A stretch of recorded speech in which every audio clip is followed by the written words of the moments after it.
Procurando por dicas de fantasia, horror e ficção científica no Brasil e do Brasil em romances e também quadrinhos? Então esse vídeo é para você.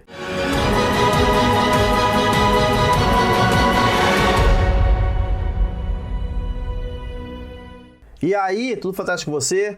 Esse aqui é mais um vídeo da série Lançamentos Fantásticos, em que eu falo dos livros gentilmente enviados por editores, escritores e escritoras, e eu digo desde sempre, desde o início, porque esses livros aqui eu recebi, ainda não li, mas que como forma de agradecimento, como forma também de você ficar familiarizado com os lançamentos que estão acontecendo na nossa literatura fantástica nacional, a diversidade da literatura fantástica nacional, tem esse quadro aqui para ficar sempre o convite para você ir lá, vou clicar no link aqui embaixo da descrição do vídeo e conhecer essas obras, conhecer o trabalho das editoras envolvidas, para que você possa ver sempre assim a multiplicidade, né, a variedade da literatura fantástica que está sendo publicada no nosso país em suas diferentes expressões. E fica o agradecimento também para as pessoas que enviaram, as pessoas e editores que enviaram essas obras aqui, tá? E obrigado por escreverem e publicarem, tá? Deixa eu começar aqui com uma obra de uma escritora, uma pesquisadora incansável no campo da pesquisa da fantasia, do resgate da tradição da fantasia, no caso aqui dos contos de fadas femininos, daquelas vozes que você já viu vídeos aqui do canal Fantástico Cursos, né? Eu sempre falo da tradição, do começo dos contos de fadas. Normalmente você associa o começo do conto de fadas com Charles Perrault, em 1697. Já fiz vídeo aqui na série O que é Fantasia, né? Mas Charles Perrault estava envolvido por toda uma corte de mulheres francesas que também escreviam, também publicavam contos de fadas. E é esse o trabalho incansável que a pesquisadora Suzana Ventura vem fazendo em diferentes publicações. E nessa daqui é mais uma delas, 7 contos que nunca me contaram, em que, mais uma vez, assim como ela fez em outras obras, inclusive tem as lives aqui com a Suzana Ventura, eu vou deixar marcado em cima para você conhecer o trabalho dela.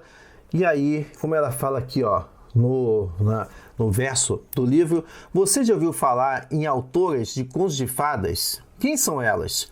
O livro que você tem em mãos reúne 8 contos, 7 originalmente, mais o conto extra, escritos por mulheres que viveram entre os séculos 16 e 19 na Europa e que foram esquecidas pela história. Com pesquisa, tradução e adaptação de Suzana Ventura, uma das maiores pesquisadoras brasileiras sobre o tema, eles trazem protagonistas femininas que enfrentam e dominam as mais desafiadoras situações em que são colocadas.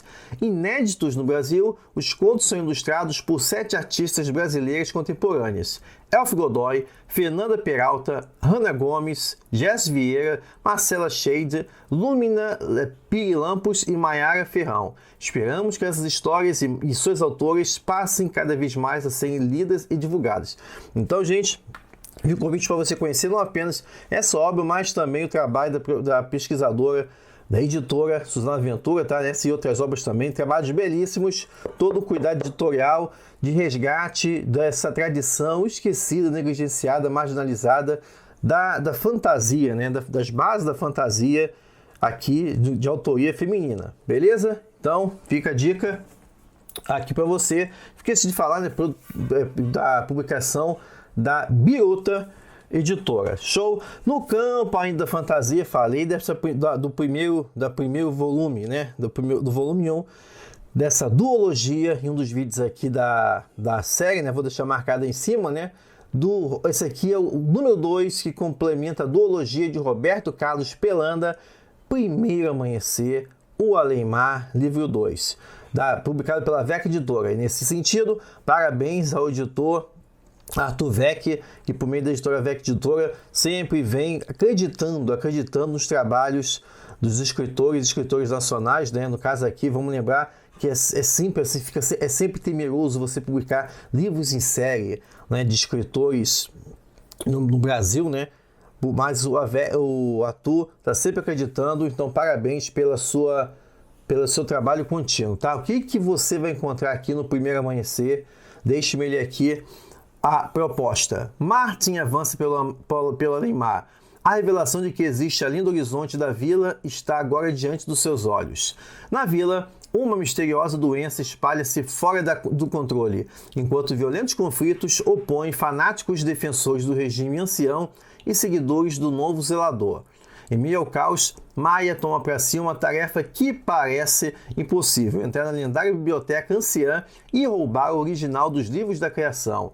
Ela logo descobre, porém, que também sofre do estranho mal que assola a cidade e percebe que pouco tempo lhe resta para completar uma missão que desconfia ser cada vez mais crucial. Neste livro, que encerra a saga do garoto apaixonado por livros, vemos Martin completar sua jornada de amadurecimento ao percorrer uma trajetória pontuada por coragem, sofrimento e perdas.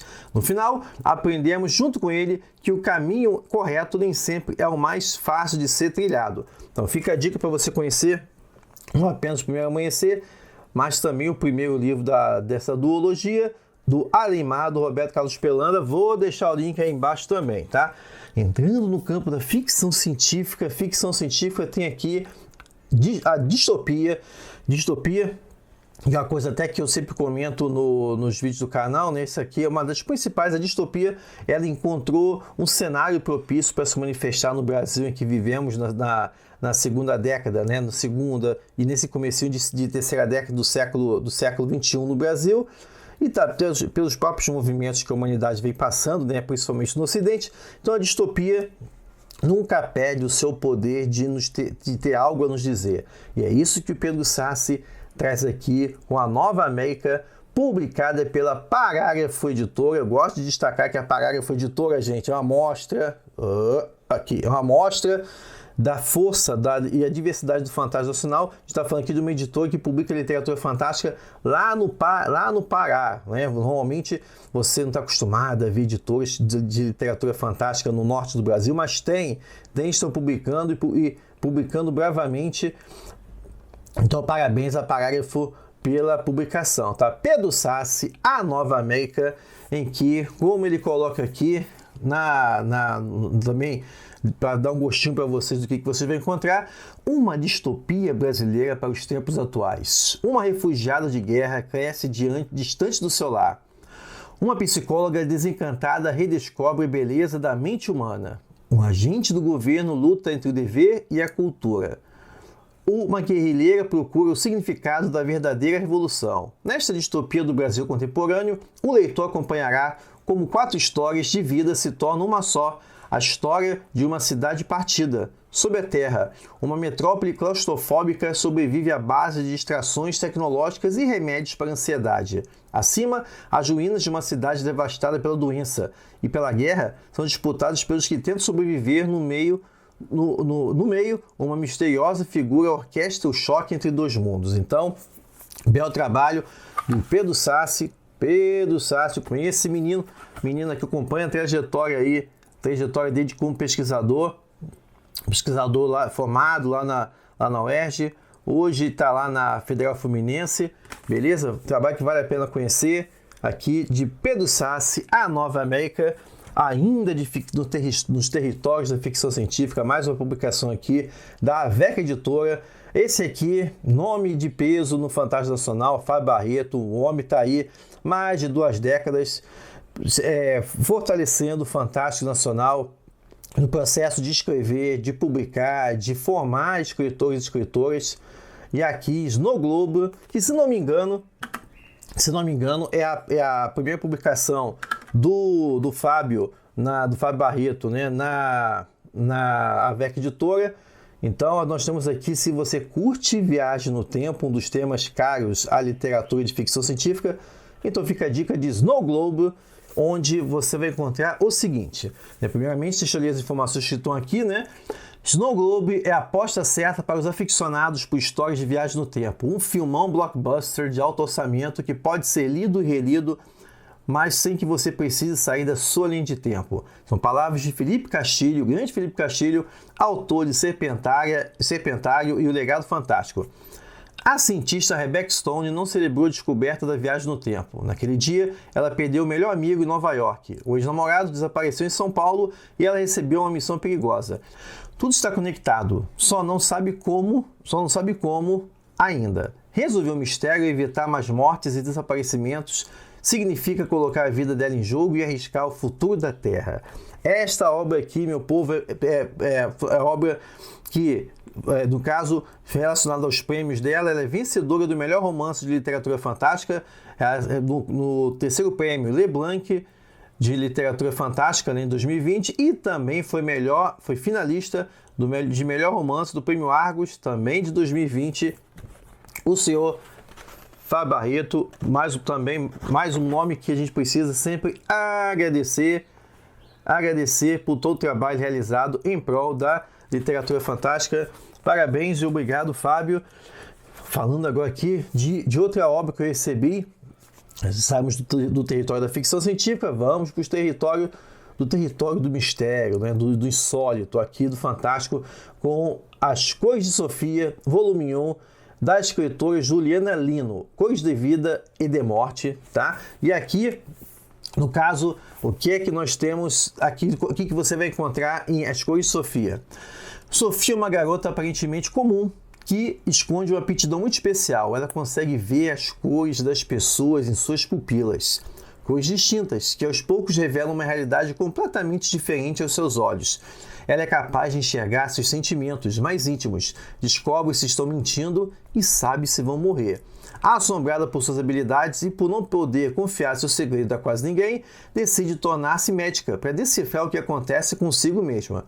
Descobre então que pode desenvolver ainda mais o seu dom e usá-lo em benefícios dos doentes. Porém, sua própria realidade é colocada à prova quando assassinatos invisíveis, que apenas ela é capaz de chegar, começam a acontecer dentro do hospital. E somente Sofia conseguirá impedi-los. Muito instigante aqui a proposta do romance da Juliana, As Cores da Vida e da Morte. Tá aqui um pouquinho da dona Juliana. Juliana, que está aqui embaixo, ela fala que é autora também do blog Viajando nas Ideias, onde publica contos e sua trajetória como escritora. Beleza? Então fica a dica para você conhecer. Vou deixar o link aí embaixo também, caso você queira conhecer o trabalho da Juliana. E vamos fechar aqui esse vídeo aqui com três quadrinhos da sempre competente, sempre experiente editora Draco. A gente está falando aqui de publicações sinistras, tá? Vou começar aqui com Babylon, As Mulheres Escarlate, beleza? Onde, como você pode ver aqui pela capa, estamos tratando aqui, gente, do domínio do sagrado feminino através da magia. Show?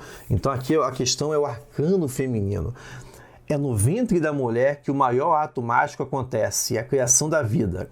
A conexão entre a natureza, o oculto e a magia é tão forte que só elas têm esse poder divino. Nessas páginas, encontre narrativas inspiradas sobre ancestralidade, estrela absinto, a descoberta do orgasmo e os mistérios da maternidade. Babylon, As Mulheres Escarlate é uma coletânea de histórias em quadrinhos sobre uma linhagem de poderosas bruxas, magas, xamãs e sacerdotisas, capaz de acessar o conhecimento oculto através da natureza. Então, obra organizada por Rafael Fernandes, show, que reúne diferentes histórias, beleza? Aqui tem história, tem roteiro da Jéssica Borges com a arte da Roberta Cine, tem também roteiro de Camila Suzuki com a arte de Gabriela Rangel, roteiro de Ana Lúcia Merege com a arte de Lara Lobo e também roteiro e arte de Davi Arievelo, que você, nas suas diferentes histórias, tá? Então, Babylon, As Mulheres Escarlate, ainda falando aqui no território da magia, da bruxaria e tudo mais. Astro Argento, obra potente, capa dura, né? Capa dura aqui, Astro Argento, que é sobre o que? Aleister Crowley, ou seja, o nome já diz tudo, né? Esse nome muito associado ao misticismo, associado ao conhecimento proibido, o mago que era escritor, tá? Aqui também você vai encontrar diferentes histórias que gravitam sobre a vida desse homem, desse nome que ainda desperta ideias diversas para os escritores da literatura fantástica. Qual é a proposta aqui? O mago que era escritor. Magista, alpinista, poeta, pintor, agente secreto, escritor e uma das figuras mais influentes da história do ocultismo. Crowley viveu muitas vidas em apenas uma, seja pelas extravagantes polêmicas em torno de sua figura ou pelo legado ofertado aos praticantes da magia do século XX e XXI. O alto sacerdote e editor Rafael Fernandes reuniu um grupo de magistas para realizar a grande obra e evocar este quadrinho. Entre os iniciados que canalizaram os roteiros estão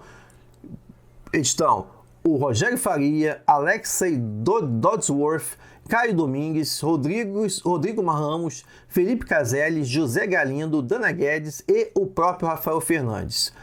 Show, então?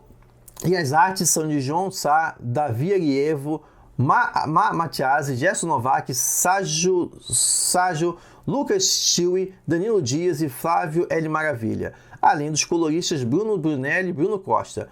Após meditar no deserto para enfrentar os 72 Demons de Goethe, o artista Daniel Canedo materializou uma arte de capa espetacular.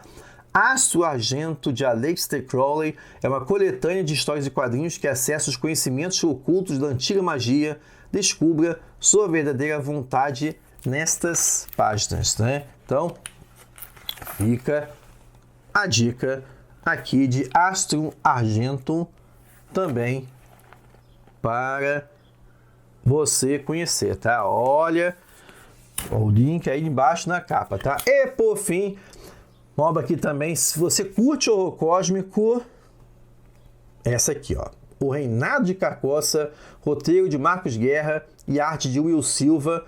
Se você já conhece um pouco de horror cósmico, já sabe, já pegou as inspirações aqui, né? Estamos falando aqui do seguinte: o Reinado de Carcoça é um quadrinho original inspirado no universo do livro O Rei de Amarelo, de Robert W. Chambers, obra admirada pelo escritor H.P. Lovecraft, uma das pedras fundamentais do horror cósmico. Inspire fundo e assista esse espetáculo, mas prepare-se, a cada destino em Carcoça, nos domínios da podre monarquia, mais a sua sanidade arranhará as paredes do crânio para escapar. O que você encontra aqui? Qual é a história? Aceitando o convite para ver a estreia da peça assinada por sua ex-namorada, Camila Nutt, a jovem Cássia entra no mítico Teatro Alberto Maranhão. Mas antes de as cortinas se abrirem, a aspirante escritora é levada por um labirinto de narrativas perturbadoras, né? Então, são isso que você vai encontrar aqui em O Reinado de Carcoça, beleza? Então, fica também o convite para você conhecer mais esse belo lançamento daqui da Editora Drácula. No caso, esse daqui é a primeira graphic novel da coleção Legado de Cthulhu, que abraça o horror cósmico aclamado por crítica e público na trilogia das cores da Editora Drácula: O Rei de Amarelo em quadrinhos, O Despertar de Cthulhu em quadrinhos e Demônios da Goethe em quadrinhos. Show? Então fica também o convite para você conhecer esta obra de Editora Drácula. E é isso, meninos e meninas. Então eu quero saber de você se você já leu algum desses quadrinhos indicados aqui. Qual que chamou mais a sua atenção desses quadrinhos, dessas obras que eu mostrei aqui? Ou seja, também se você... O que chamou mais a sua atenção nessas obras? Qual que você ficou mais interessado? Coloca aí no comentário e a gente se vê no próximo vídeo. Obrigado! Confira outros vídeos como esse na playlist abaixo. E se você gostou desse vídeo, deixe sua curtida e indique o canal Fantástico Cursos para outras pessoas fantásticas como você. Muito obrigado pela sua presença. Te vejo na próxima.